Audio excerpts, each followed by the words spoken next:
तो आज का ट्राइडेंट जो है हम स्टार्ट कर रहे हैं और आज के ट्राइडेंट में हमारे पास में सबसे पहले जो टॉपिक है वो है डार्क पैटर्न्स। डार्क पैटर्न्स के लिए शुरुआत से मैंने आपको नोटिफाई किया है कि इस बार सबसे हॉट टॉपिक मेरे हिसाब से डार्क पैटर्न्स रहना चाहिए, क्योंकि कंज्यूमर प्रोटेक्शन अथॉरिटी ने इस वक्त कुछ यूपीसी के इंस्टीट्यूट्स को भी ये मिसलीडिंग एड्स के लिए नोटिस दिए हैं और काफी जगह और डार्क पैटर्न्स का अच्छा खासा रेफरेंसेस रहा है न्यूज़पेपर में। ठीक है, तो सबसे इंपॉर्टेंटली कंट्रोलिंग अथॉरिटी सीसीपीए मतलब central protect consumer protection authority, याद रखना स्टैट्यूटरी बॉडी है जो कि कंज्यूमर प्रोटेक्शन एक्ट 2019 में बनी है।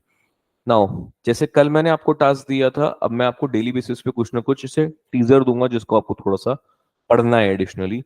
आप कंज्यूमर प्रोटेक्शन एक्ट जो 2019, ये बहुत रिसेंट में ही एक्ट आया है, आप इसके कुछ माइन्यूट्स कवर करेंगे। आप देखेंगे कि पहले के एक्ट्स में क्या नहीं था और अब जो 2019 में एक्ट आया है उसमें क्या एडिशनली चीजें की गई है, क्या मनी कितना मनी तक आप कंज्यूमर में जा सकते हैं, डिस्ट्रिक्ट लेवल कंज्यूमर कोर्ट्स क्या होते हैं, स्टेट लेवल पे, फिर सेंट्रल लेवल पे कब आप पहुंच सकते हैं। ठीक है, ये सब कुछ। नाउ अंडर सेक्शन 18 ये जो गाइडलाइंस इश्यू करी गई है किसके लिए, डार्क पैटर्न्स के लिए। ये सेक्शन 18 के अंदर में CC consumer protection CCPA authority ने करी है under section 18 of consumer protection act 2019। अब डार्क पैटर्न्स क्या होते हैं? डार्क पैटर्न्स कुछ नहीं है, डार्क पैटर्न्स सिर्फ वो डिसेप्टिव अनएथिकल तरीके हैं जो कि कंज्यूमर को ठगने के काम आते हैं।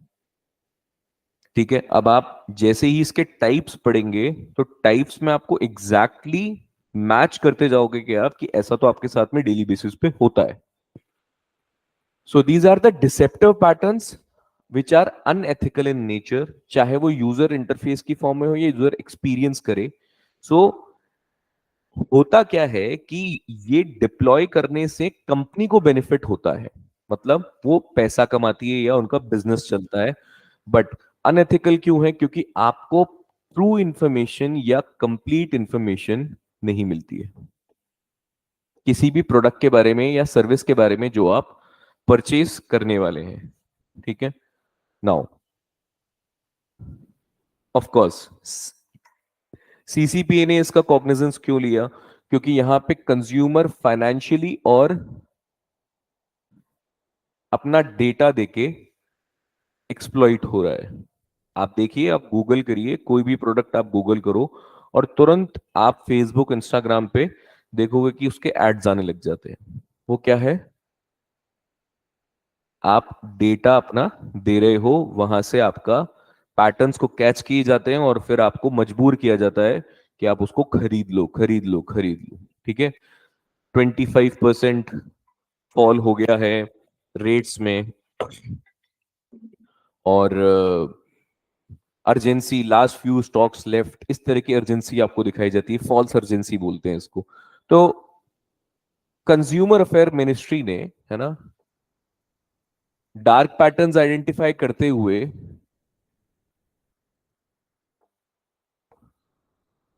कंज्यूमर अफेयर मिनिस्ट्री ने डार्क पैटर्न्स आइडेंटिफाई करते हुए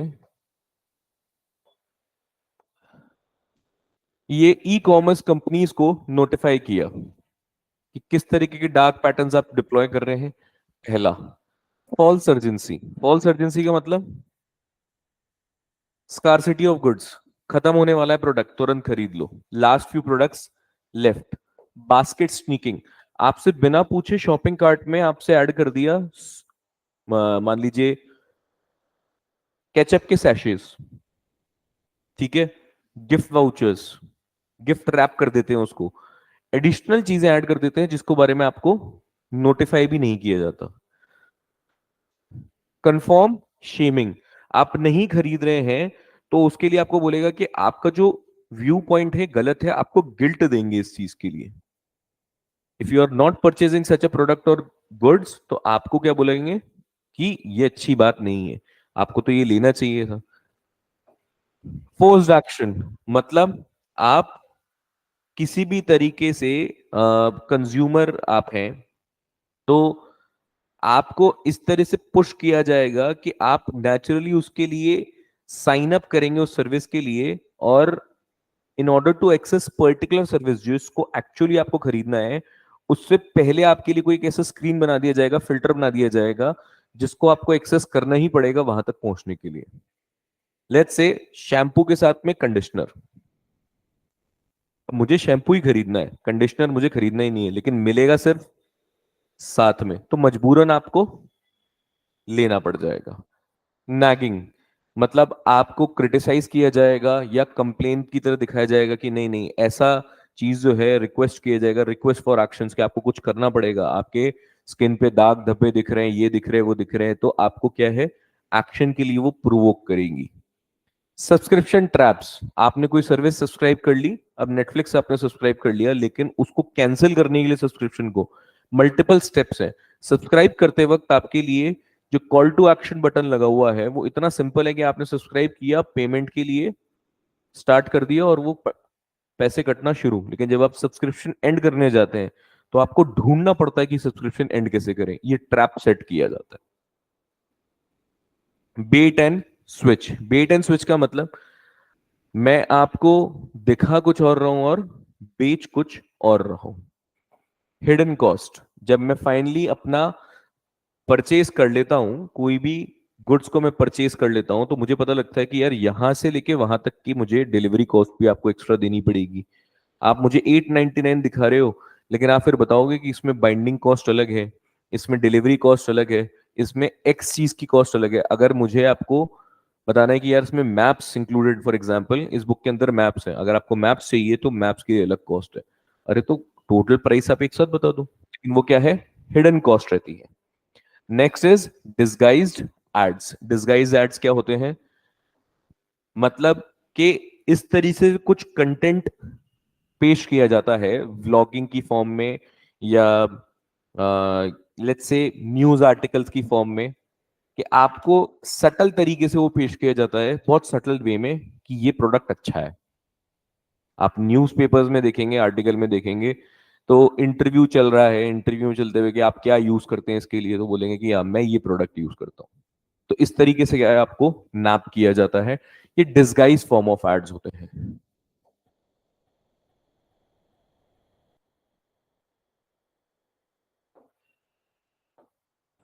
नेक्स्ट नेक्स्ट टॉपिक है हमारा sickle cell anaemia. Sickle cell anaemia इस वक्त, मानो कि अगर साइंस टेक से अगर हम टॉपिक चूज कर रहे हैं, तो साइंस टेक के टॉपिक में सबसे important, one of the important topics sickle cell anaemia आना चाहिए, क्योंकि रिसेंटली इसके लिए एक मिशन भी लॉन्च किया गया है 2023 में, to eliminate the sickle cell anaemia.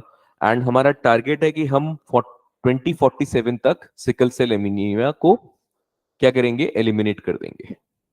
So India second worst affected country है, और इसीलिए हमने sickle cell anaemia elimination mission को लॉन्च किया है अभी 2023 में, इसीलिए इंपॉर्टेंट है। एंड टारगेट क्या है हमारा, 2047 तक हम इसको एलिमिनेट कर देंगे। नाउ होता क्या है, आप सिर्फ इस डायग्राम को देखिए, उसके बाद में बात करेंगे आगे की। ये है normal RBC. RBC is red blood cells. Red blood cells के अंदर होता है हीमोग्लोबिन, और हीमोग्लोबिन क्या करता है, आपका ऑक्सीजन कैरिंग कैपेसिटी को वही डिटरमाइन करता है, ऑक्सीजन कैरी करने का काम वही करता है। सिकल सेल एनीमिया, ये आप सी शेप देख रहे हैं, आप सी शेप का, जब आरबीसी डिफॉर्म होके इस शेप को ले लेती है, क्यों होती है हम आगे पढ़ेंगे, तब हम बोलते हैं इसको कि सिकल सेल एनीमिया है। एनीमिया के अंदर ऑफ कोर्स इंपैक्ट किस पे करेगा, हीमोग्लोबिन पे। तो हीमोग्लोबिन जब डिस्ट्रक्चर हो जाता है, हीमोग्लोबिन पे जब इंपैक्ट पड़ता है, तो ये एक जेनेटिक डिसऑर्डर रहता है, वहां पे एक पर्टिकुलर टाइप का क्रोमोसोम इंपैक्ट होता है।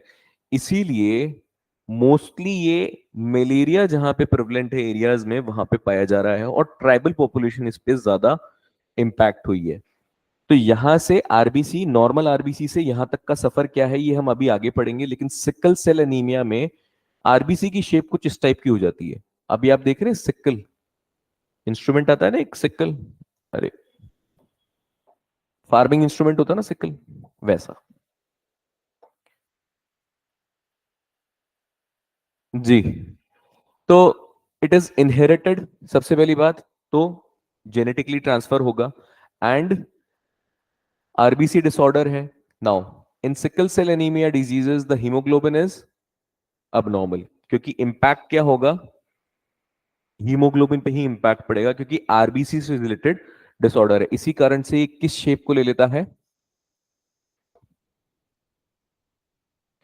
अब यहाँ पे एक एक टर्म देखने वाली है। पहली चीज ये है ऑटोसोमल, फिर है recessive, and second is Mendelian disorders. Mendelian disorders कुछ नहीं है, जो आप अपने पेरेंट्स या क्रोमोसोम्स या आप कह दीजिए जेनेटिक डिसऑर्डर्स जो आप इनहेरिट कर रहे हैं, उसे क्या बोला जाता है, मेंडेलियन डिसऑर्डर्स। अब मैं आपको क्रोमोसोम की कहानी बताऊंगा नीचे, लेकिन उससे पहले आपको ये दो टर्म्स पे गौर करना है, तब हम क्रोमोसोम्स पे आएंगे। नाउ क्रोमोसोम्स, क्रोमोसोम्स के बारे में कभी सुना है।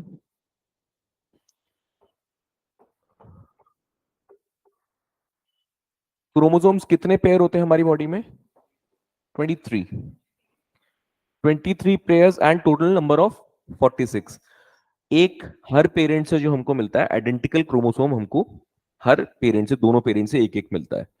तो इसीलिए टोटल मिला के ये 23 पेयर्स होते हैं, और टोटल कितने होते हैं हमारे पास में, 46, each 23 from both the parents. अब यहां पे क्रोमोसोम हमारे पास में दो टाइप के होते हैं, एक होता है autosomes,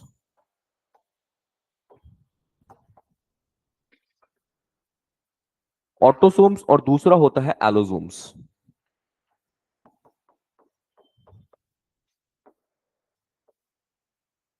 autosomes they are technically 22 in numbers, और 1 से लेके 22 तक ऑटोसोम्स ही होते हैं।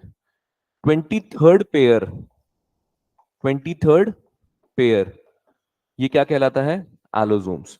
एलोसोम्स मतलब 23rd pair, it is responsible for your sexual characteristics, sexual traits और सेक्सुअल कैरेक्टरिस्टिक्स डिटरमाइन करने में 23rd पेयर आपका रोल प्ले करता है।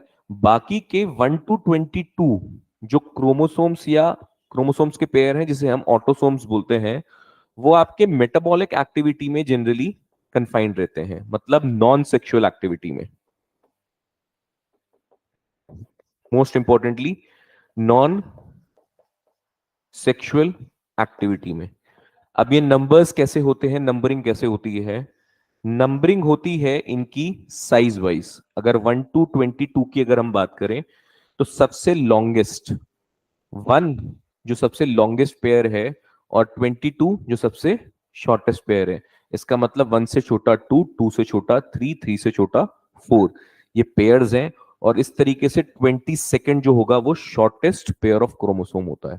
और 23rd कौन सा होता है, एलोसोम, जो कि एक्स और वाई सुना है आपने, एक्स एक्स सुना है आपने, एग्जैक्टली exactly वही चीज। तो क्रोमोसोम की कहानी सिर्फ हमको इतना पता होना जरूरी है, बाकी थोड़ा सा आप जीन वीन जब पढ़ रहे हैं तो वो आपको पता चल ही जाएगा। साइंस टेक बेसिक्स में आपका ये शायद कवर हो चुका होता है। Now what is recessive, recessive मतलब ऐसी कुछ हेरिटेबल कैरेक्टरिस्टिक्स जो आप अपने पेरेंट्स से डिराइव करते हैं, या फिर जीन्स कंट्रोल करते हैं जो आपकी, ठीक है। तो the characteristics which is control by your genes. तो ऑटोसोमल रिसेसिव डिसऑर्डर है ये, और इसे ही हम क्या बोलते हैं, मेंडेलियन डिसऑर्डर्स। नाउ यहां पे क्या है, म्यूटेट कौन सा होता है, हीमोग्लोबिन बीटा जीन, जो कि कहां फाउंड होता है, याद आ गया, क्योंकि हम ऑटोसोम्स के बारे में पढ़ रहे हैं। तो ऑटोसोम्स इसीलिए क्रोमोसोम नंबर 11 याद रहेगा, very important, chromosome number 11 autosome है ऑफ कोर्स, और haemoglobin B gene, beta gene, ठीक है। ये इंपैक्ट होता है, इसीलिए क्या होता है, सिकल सेल एनीमिया। बाकी सारी कहानी बड़ी सिंपल है। मोस्टली ये कहां पे प्रेवलेंट है, जहां पे मलेरिया एक एंडेमिक है, और ट्राइबल पॉपुलेशन में ये बहुत ज्यादा प्रेवलेंट है। तो इसके लिए मिनिस्ट्री ऑफ ट्राइबल अफेयर्स और नेशनल हेल्थ मिशन या मिनिस्ट्री ऑफ हेल्थ अफेयर्स दोनों ने ही बहुत अच्छे इनिशिएटिव्स उठा रखे हैं ताकि इसको क्योर किया जा सके। Now the treatment here is gene therapy, stem cells transplantation and blood transfusion. Mostly क्या है कि 40 साल तक के लोगों को बीच में इसको फिल्टर किया जा रहा है, क्योंकि यहीं पे सबसे ज्यादा जो होता है लोग इन्फेक्ट होते हैं इससे। इनहेरिटेड होता है। अब इनहेरिटेड है तो उसका मतलब ये नहीं है कि आपके पास में इसको क्योर करने की इलाज नहीं है। तो क्योर करने के लिए 3 तरीके हमारे पास में हैं जो इस वक्त चल भी रहे हैं। ये हमने पढ़ लिया, defective beta globin gene, chromosome number 9। Elimination के लिए मैंने आपको बताया ट्राइबल्स में प्रिवलेंट है, इसलिए मिनिस्ट्री ऑफ ट्राइबल अफेयर्स ने भी एक पोर्टल लॉन्च करी है।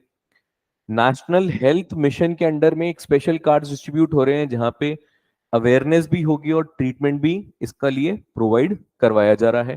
और स्क्रीनिंग किसकी किसकी की जा रही है? Mostly from 0 to 40। तो सिकल सेल एनीमिया, आरबीसी का, हीमोग्लोबिन बीटा सेल्स जीन का डिसऑर्डर है, क्रोमोसोम नंबर 11 पेयर 11 में पाया जाता है और ऑटोसोमल रिसेसिव डिसऑर्डर है। ठीक है, याद रहेगा? कोई दिक्कत? चलिए, that's all for today, thank you so much.